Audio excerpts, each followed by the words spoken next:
Life story channel में आपका स्वागत है। आइए आज हम आपको सुनाते हैं अकबर बीरबल की कहानी। पंडित जी। शाम ढलने को थी। सभी आगंतुक धीरे धीरे अपने घरों को लौटने लगे थे। तभी बीरबल ने देखा कि एक मोटा सा आदमी शर्माता हुआ चुपचाप एक कोने में खड़ा है। बीरबल उसके निकट आता हुआ बोला, लगता है तुम कुछ कहना चाहते हो। बेहिचक कह डालो जो कहना है। मुझे बताओ, तुम्हारी क्या समस्या है। वो मोटा व्यक्ति सकुचाता हुआ बोला, मेरी समस्या यह है कि मैं पढ़ा लिखा नहीं हूँ। मैंने अपनी शिक्षा पर ध्यान नहीं दिया, जिसका मुझे खेद है। मैं भी समाज में सिर उठाकर सम्मान से जीना चाहता हूँ, पर अब नहीं लगता है ऐसा कभी नहीं हो पाएगा।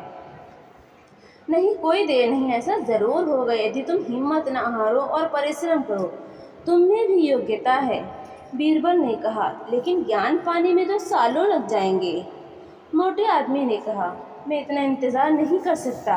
मैं तो यह जानना चाहता हूँ कि क्या कोई ऐसा तरीका है कि चुटकी बजाते ही प्रसिद्धि मिल जाए। प्रसिद्धि पाने का ऐसा आसान रास्ता तो कोई नहीं है। बीरबल बोला, यदि तुम वास्तव में योग्य और प्रसिद्ध कहलवाना चाहते हो तो मेहनत तो करनी ही होगी, वो भी कुछ समय के लिए। यह सुनकर मोटा आदमी सोच में डूब गया। नहीं, मुझ में इतना धैर्य नहीं है। मोटे आदमी ने कहा, मैं तो तुरंत ही प्रसिद्धि पाकर पंडित जी कहलवाना चाहता हूँ। ठीक है, बीरबल बोला, इसके लिए तो एक ही उपाय है। कल तुम बाजार में जाकर खड़े हो जाना। मेरे भेजे आदमी वहाँ होंगे जो तुम्हें पंडित जी कहकर पुकारेंगे। वे बार बार जोर जोर से ऐसा कहेंगे, इससे दूसरे लोगों का ध्यान इस ओर जाएगा। वे भी तुम्हें पंडित जी कहना शुरू कर देंगे। ऐसा होना स्वाभाविक भी है, लेकिन हमारा नाटक तभी सफल होगा जब तुम गुस्सा दिखाते हुए उन पर पत्थर फेंकने लगोगे या हाथ में लाठी लेकर उनको दौड़ाना होगा तुम्हें। लेकिन सतर्क रहना, गुस्से का सिर्फ दिखावा भर करना है तुम्हें। किसी को चोट नहीं पहुंचनी चाहिए। उस समय तक वो मोटा आदमी कुछ समझ नहीं पाया और घर लौट गया।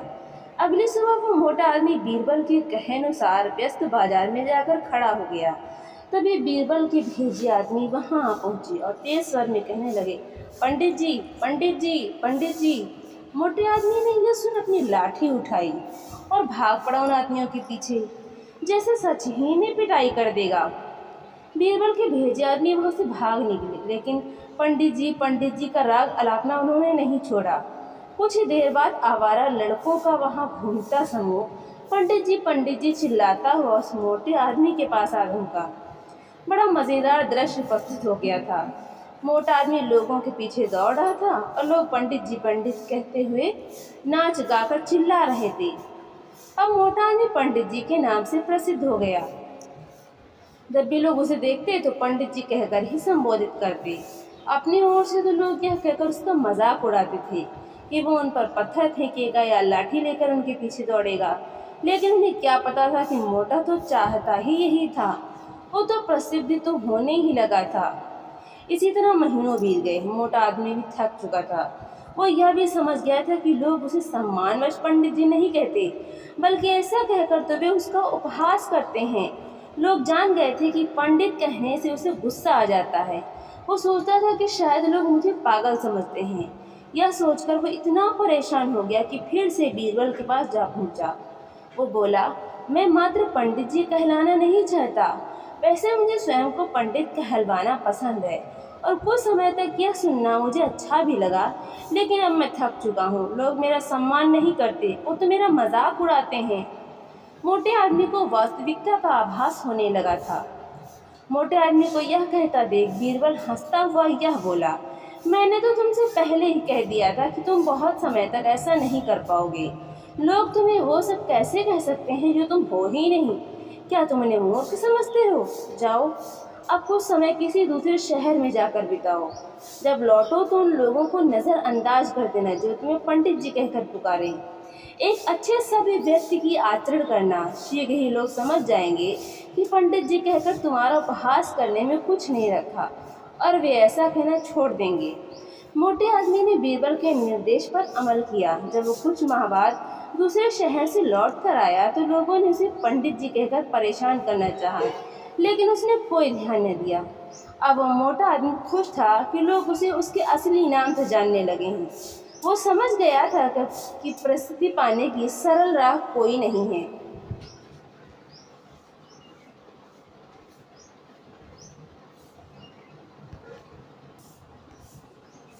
जोरू का गुलाम।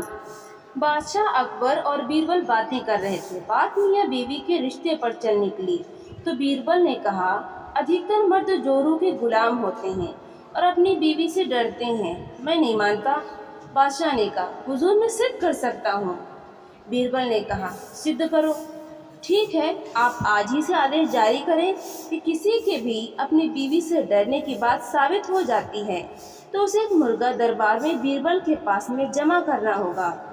बादशाह ने आदेश जारी कर दिया। कुछ ही दिनों में बीरबल के पास ढेरों मुर्गे जमा हो गए। तब उसने बादशाह से कहा, हुजूर अब तो इतने मुर्गे जमा हो गए हैं कि आप मुर्गी खाना खोल सकते हैं, अतः अपना आदेश वापस ले लें। बादशाह को न जाने क्या मजाक सूझा कि इन्होंने अपना आदेश वापस लेने से इनकार कर दिया। खींच कर बीरबल लौट गया। अगले दिन बीरबल दरबार में आया तो बादशाह अकबर से बोला, हुजूर विश्वसनीय सूत्रों से पता चला है कि पड़ोसी राजा की पुत्री बेहद खूबसूरत है। आप कहें तो आपके विवाह का प्रस्ताव भेजूं? यह क्या कह रहे हो तुम? कुछ तो सोचो। जनान खाने में पहले ही तो दो हैं। अगर उन्होंने सुन लिया तो मेरी खैर नहीं। बादशाह ने कहा, हुजूर 2 मुर्गे आप भी दे दें। बीरबल ने कहा। बीरबल की बात सुनकर बादशाह झेप गए। उन्होंने तुरंत अपना आदेश वापस ले लिया।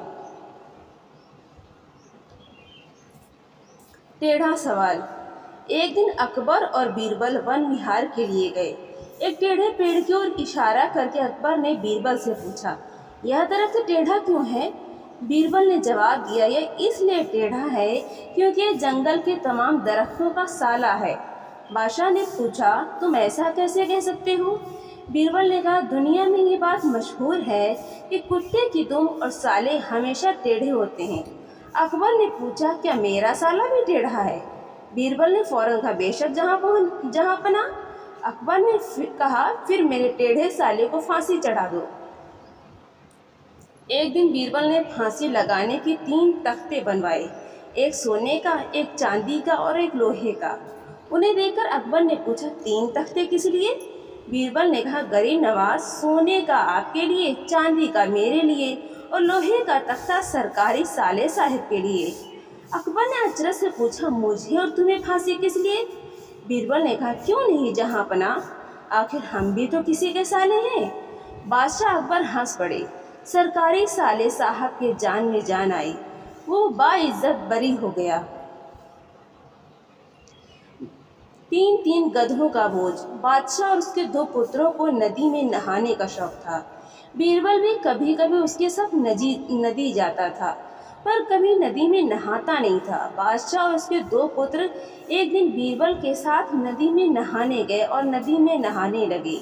बीरबल नदी के किनारे जाकर बैठ गया और बादशाह और उनके पुत्रों के वस्त्रों की नदी किनारे रखवाली करने लगा। बीरबल ने उनके वस्त्र अपने कंधों पर टांग लिए। बादशाह को बीरबल को हमेशा से छेड़ते रहने की आदत थी। नदी में खड़े खड़े बादशाह सलामत ने बीरबल को छेड़ा और कहा कि ऐसा लगता है कि तुम्हारे कंधों पर एक गधे का बोझ लगा है। बीरबल भला कब चुप रहने वाले थे, तुरंत बोले, हुजूर 1 नहीं 2 नहीं 3 गधों का। बादशाह यह सुनकर फौरन चुप्पी साध गए, क्योंकि तीनों के वस्त्र बीरबल ने अपने कंधों पर लटका रखे थे। तो दोस्तों, आपको ये कहानी कैसी लगी? लाइक करें, शेयर करें और कमेंट करके हमें ज़रूर बताएं। और ऐसी ही मज़ेदार कहानियाँ सुनने के लिए हमारे चैनल को सब्सक्राइब करना बिल्कुल भी ना भूलें। तो मिलते हैं अगली नई कहानी के साथ। बहुत बहुत धन्यवाद।